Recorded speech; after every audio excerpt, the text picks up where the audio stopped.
1969, Pompéi. Lors de fouilles réalisées dans la Reggio 1, les fouilleurs vont mettre au jour une fresque qui représente un événement majeur de la vie civique de la ville, la rixe de Pompéi. En dehors de cette fresque, seul le texte de Tacite nous permet de nous représenter ce conflit qui eut lieu dans et autour de l'amphithéâtre de Pompéi.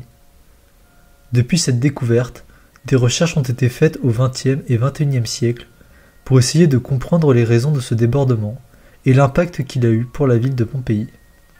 Dans cette vidéo, nous allons nous intéresser aux possibles causes de cette rixe qui met en lumière la rivalité entre deux villes de Campanie, Pompéi et Nucérie.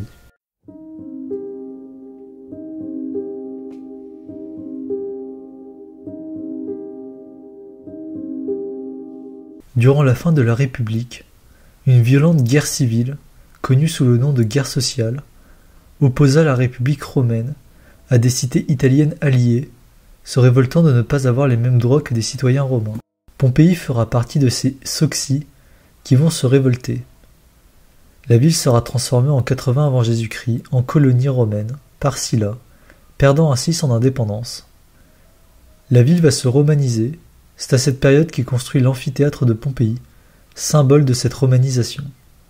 Dans ces amphithéâtres, on retrouve plusieurs types de spectacles, comme des munera, qui sont des combats entre gladiateurs, ou les venationes, qui sont des scènes de chasse avec des animaux, souvent exotiques.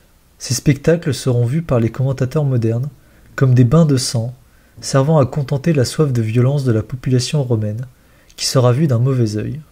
Mais ces spectacles étaient avant tout des instruments politiques, utilisés par les plus fortunés, pour se donner une bonne image, en offrant les jeux au peuple. Pour citer Alison Futael, ces jeux reflètent une réplique dramatisée de la brutalité de la République et de l'Empire, dans un environnement contrôlé. Mais cette violence contrôlée peut échapper à l'arène et se répandre dans les gradins. C'est ce qu'il se passera à Pompéi en 59 après Jésus-Christ.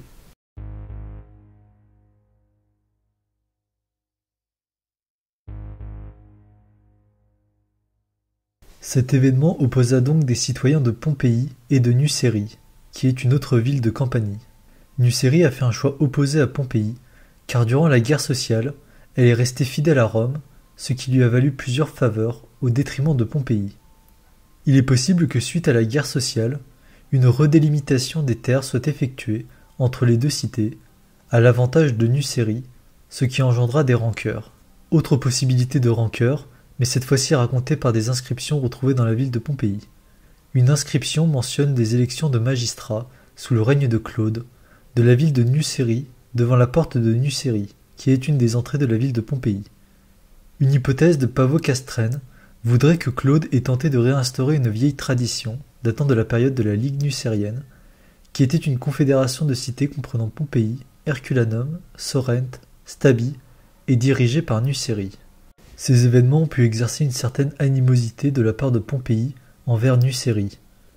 Le texte de Tacite mentionne un nom, Livineius Regulus. Cette personne semble être l'élément principal de cette affaire, qui fera grand bruit à Rome. Après les violents combats de l'amphithéâtre, les Nucériens vont monter à Rome avec des blessés de l'affrontement, pour montrer au Sénat ce qu'il s'est passé, et plaider leur cause, afin d'exiger réparation auprès de l'empereur Néron. L'empereur confie au Sénat l'affaire, qui va mandater deux consuls, Sextius Africanus et Ostorius Scrapula, pour mener une enquête. Ils rendront leur verdict au Sénat, qui va trancher l'affaire. La peine sera lourde pour Pompéi, qui se voit interdire pendant 10 ans ce type de réunion, ce qui est assez flou, et peut concerner les combats de gladiateurs, ou tous les divertissements de l'amphithéâtre. La sanction frappe aussi les collegiae quae contra leges instituerant, c'est-à-dire les associations illégales, mais là aussi le texte est flou. Pour l'interdiction des jeux dans l'amphithéâtre, si elle a eu lieu, elle n'a pas duré 10 ans, car on retrouve une inscription mentionnant un combat de gladiateurs avant les 10 ans, avec des gladiateurs d'une riche famille de Capoue. Mais on ne peut savoir avec certitude quand cette interdiction a été annulée. Pour les collegiae dissoutes, les chercheurs supposent qu'il s'agissait de groupes de supporters. Ces groupes étaient très répandus en Italie, et on retrouve des écrits mentionnant ces groupes de supporters, mais difficile d'être sûr pour le cas de Pompéi. Plusieurs éléments semblent suspects sur cet événement, qui ne serait peut-être pas juste un affrontement sur un coup de tête, mais un acte prévu à l'avance. Le texte de Tacite mentionne que les civils auraient commencé à lancer des pierres, puis en seraient venus au corps à corps avec des armes.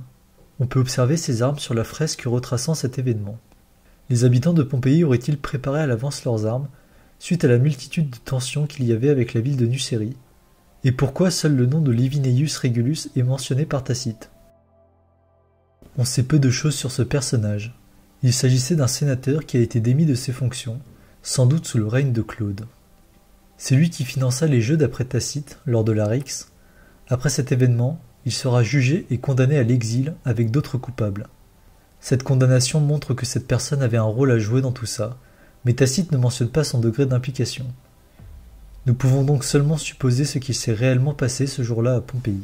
Pour conclure, cette rixe nous permet de mieux comprendre les tensions géopolitiques dans la région de Campanie, entre Nucérie et Pompéi. La ville sera quand bien même une ville importante de la région, mais gardera en mémoire sa trahison avec Rome, qui peut se voir dans son histoire avec l'organisation d'élections pour la ville de Nucérie à Pompéi, et la faible aide monétaire obtenue de la ville, mais Néron tentera de renouer avec la ville en faisant une offrande à la déesse Vénus pompéienne en 64 après Jésus-Christ, 15 ans avant que la ville ne soit recouverte par l'éruption du Vésuve.